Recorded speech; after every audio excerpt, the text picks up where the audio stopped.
tayari anaweza urafiki na mwalimu.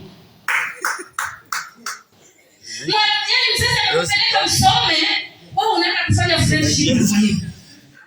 Ulitoka shuleni ukiwa na bahati nzuri, ukifika secondary umeshuka mpaka chini.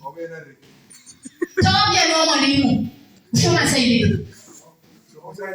Anapata kile alikuwa anataka. Maana kwa mwalimu ukihitaji switi umepewa. Anaweza kutoa baby hata pale shuleni. Hapo kuna kwa baby. Wangwino mpaka simu, wadua. Wasia. Zero. Na huyu mwalimu kumbuka amekuja kufunza. Ndugu ishi wala bure, ndugu ishi baada. Kesho kutwa wamebeba mtoto wake, wao kuzana ni kuramka. Mimi na mke na watoto 4. Kwa nini ulikuwa unafuata ulikuwa mjinga? Si unaona wewe unakuwa mjinga? Basi mimi sipendi. Hii inaniumiza moyo sana. Wakati mtu anachukua vijana